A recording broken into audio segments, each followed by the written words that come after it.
Let us pray. Generous God, give us generous hearts. Amen. David Lowe suggests this weekend that we remember that this parable that Jesus tells is not a moralistic story. Instead, it's an invitation. That being said, I want to tell a moralistic story, a Grimm fairy tale. Many of you know it, The Fisherman and His Wife. The story goes that this fisherman and his wife lived in a very humble hut, had a dirt floor, only one room, and they got by on the fish that the husband caught. We went fishing one day, and he pulls in one fish, and the fish says to him, I'm actually not a flounder, I'm an enchanted prince. The best you can do in life is to let me go. So this kind-hearted man lets the fish go, and he goes home with no fish. And his wife says, what are we going to eat? You caught nothing? He says, well, I caught this one, but it was this enchanted prince. And he said, I would be better to let it go, and he would do well by me. She says, well, get back to that river and demand that the fish come and offer you a wish. So he goes to the river, and in the Grimm fairy tale, there's this poetic little poem. I won't make you go through that. And he calls for the fish, and the fish comes, and he says, what can I do for you? And he says, well, my wife would like a wish granted. And he says, well, what's your wish? Well, she doesn't really like our hut. She'd rather have a cottage. Says she's already in it. The man returns home, and there is this beautiful cottage, beautiful garden, chickens in the yard, and the wife is just so happy for a week. And then she says, you know what? I deserve much better than a cottage. Could you please go to that fish and ask for a castle? He's like, I'm not going to do that. We got our wish. And she insisted, so he goes back begrudgingly, and now the water isn't the beautiful blue it was, it's more turbulent and murky. And he calls for the fish, and the flounder comes, and he says, what can I do for you? And he says, the cottage was great and all, but she'd rather have a castle. Wish granted, she's in the castle. He goes home, and there's his wife in this beautiful castle with servants, and she was happy for one night. And then she says, you know what a castle needs is a king. He goes, well, I don't want to be king. She says, I do. Go back and demand from that fish that I be king. So he goes back, calls the fish. Now the water's churning, and the fish comes and says, what can I do for you? And he said, well, the castle's great, but she'd really like to be king. Wish granted. He goes home, and there's his wife with people and ambassadors talking to her, and she's happy for one night. She goes, you know what, a king just has a small territory. I'd rather be emperor. He goes, I am not going to go ask for this. She said, I'm your king, you have to. So he goes to the water, he demands, or he asks if she could be emperor. Wish granted. He goes home, and there she is with people from all over the world talking to her and making requests, and she is talking to generals of armies. And she's happy for one night. And she says, you know what, that's great, but who has ultimate power in this world is the Pope. I want to be Pope. He goes, what are you talking about? She said, go, and I'm your emperor, you must demand this. So he goes, and now the water's churning. It looks like it could just come and crash upon him. And the fish says, what do you want? And he says, she wants to be Pope. Wish granted. He goes home, and there are people who are kneeling and kissing her ring and asking spiritual questions. And the next morning she gets up, and she sees the sunrise, and she says, I don't have power over that. I want to be God. So she sends her husband to this churning water to ask for this. And the fish says, wish granted, she's back in your hut. And from that day on, they remain there. Greed consumes us. The need for power, the need for more consumes us until we forget whose we are.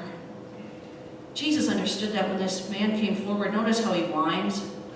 Tell him, teacher, to share the inheritance with me. Now, I don't think Jesus is saying that wills should be unfair. I don't think he's saying that one child should be able to manipulate wills. I think what he's saying, and he sees in this young man, is that greed has consumed his life. That he can't even see his family. He can't even see his father for who he is. All he can see is this insatiable need for more.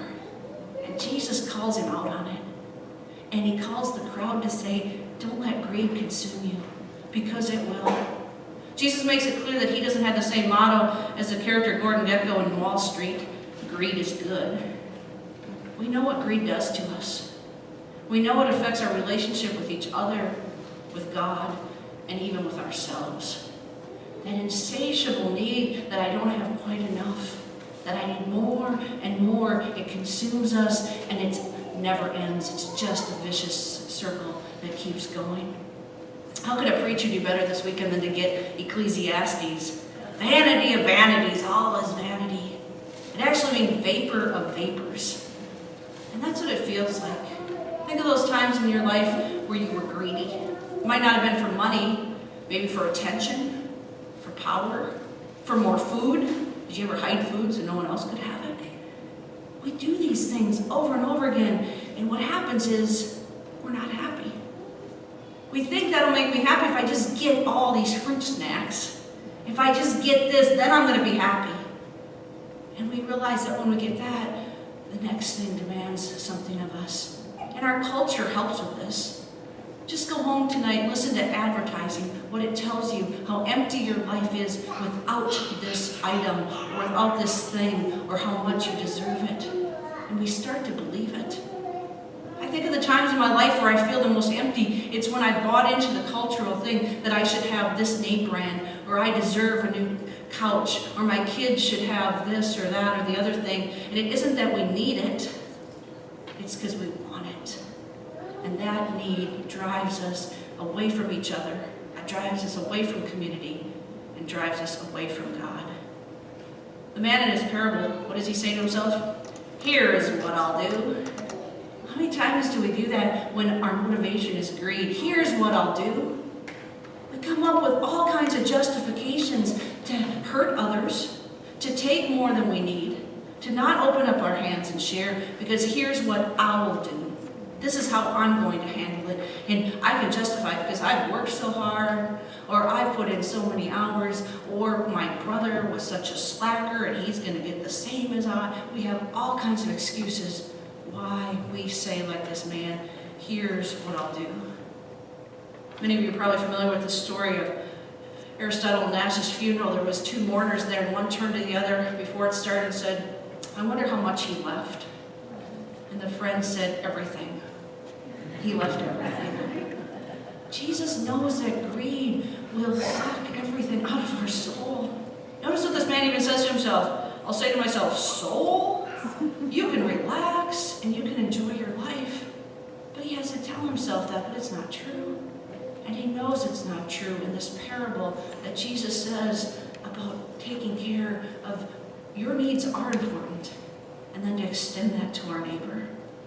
There's been a lot of research since Maslow on what we need and what contentment looks like. In the last 30 years, we've done even more research because even though many Americans are struggling, most of us have electricity, and all of us have access to public education. We have so many things that did not exist 100 years ago. So how do we live in a culture that has all these things, and are we more content? In the 1960s, they predicted the average American would work 30 hours a week because of mechanization. The average American would have up to 12 weeks of vacation a year. Does that exist for any of you? We thought that would happen. So how do we live in a culture that has so much access to goods and services and affluence? So they've done all this research, and 2 points really stand out. One, for me, is that they found that people who say I, me, mine, and my are much less happy than those who say we and us. They've also found that people worry twice as much about what they can lose once they have it than desiring something else. So why do we work so hard to get things if we have such a risk of stress of losing it? Jesus knows that this is real in human life and that it seems to be a part of our DNA to want more. And he says to take care is fine, but to let it identify you will grip your very soul. I don't think anywhere in this text Jesus is saying wealth, nice houses, nice possessions are wrong. There is none of that. It's when they become who we are. and that that's not good enough, and all of a sudden our only motivation is for more, not to enjoy what we have. How many times have people in our culture, the rich, the famous, we look at them and say, wow, they have everything, and they still don't have enough. Whether they have 7 homes, 18 cars, they are not happy. Jesus says that will not make you happy. Trust your relationship with God in little or in much. Remember, this is invitation. This is not you horrible, awful people. It's invitation to live as free people. David Buttrick, in his homiletic guide, Speaking Parables, points out that treasure in heaven is a familiar Jewish euphemism for charity. It's not a term for an accounting book in heaven. It actually is about charity. So when he talks about treasure in heaven, it's today. It's being charitable to one another today. Bill and Melinda Gates are quite wealthy, as we all know, and yet they've devoted most of their attention to helping people in the world. Their goal is to give away 95% of their wealth, and that's still a lot, I realize that. And yet they spend their time trying to help with the resources they have to help others. Now it's easy to say, well, if I were Bill and Melinda Gates, I could be charitable too. But you are. What you have is a gift from God. And do we cherish what we have? I've spoken to older people who say they had 1 pair of shoes when they were growing up, and when that pair of shoes had a hole in it, Dad took tin off the roof to make a new sole for it because there was no money for a new pair of shoes. This person values shoes. The 2 pairs she has, she values to this day. Cherish what we have. We enjoy what we have, and then we invite others to the table. We invite others to have love, to have grace, to have food, to have shelter, to have a roof over their head.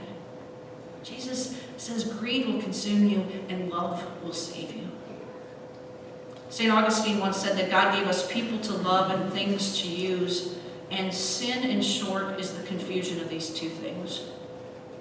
My worst memories of my life are the times where I made this mistake, where I used people instead of using things. We do this as individuals, as congregations, as communities, and as nations. Jesus says that will not sustain life, but what will sustain life is opening up our hands and sharing. There's been a pledge in this country, the Giving Pledge. 100 of the richest people in this country have pledged to give away 50% of their wealth. What if all of us did that? Whether I have $1 and I give away 50 cents. I know of a family that they do not buy a new pair of shoes, send their kid to camp, buy a meal at a restaurant unless they buy one for another child. They have 3 kids. Now maybe that's not feasible for many of us with our income, but what if every time we had a meal, we put an item in the box for the food pantry or for Feeding South Dakota? There are ways to open up our hands and to realize my holding on is like those kids with the toys who never play with them. They're so busy holding that all they do is hold it back from others instead of sharing. Jesus says this is treasure in heaven, which means today, which is for ourselves, for our relationship with God, and for our relationship with each other. I'd like to close with a prayer by Walter Brueggemann. You are the giver of all good things. All good things are sent from heaven above. Rain and sun, day and night, justice and righteousness, bread to the eater, seed to the sower, peace to the old, energy to the young, joy to the babes. We are takers who take from you, day by day, daily bread, taking all we need as you supply, taking in gratitude and wonder and joy, and then sometimes taking more than we need, taking more than you give us, taking from our sisters and brothers, taking from the poor and weak, taking because we're frightened and so greedy, taking because we are anxious and so fearful, taking because we are driven and so uncaring. Give us peace beyond our fear and so end our greed. Give us well-being beyond our anxiety and so end our fear. Give us abundance beyond our drivenness and so end our uncaring. Turn our taking into giving, since we are in your giving image. Make us giving like you, giving gladly and not taking, giving in abundance and not taking, giving in joy, not taking, giving as Jesus gave himself up for all of us, giving and never taking more than we need. Amen.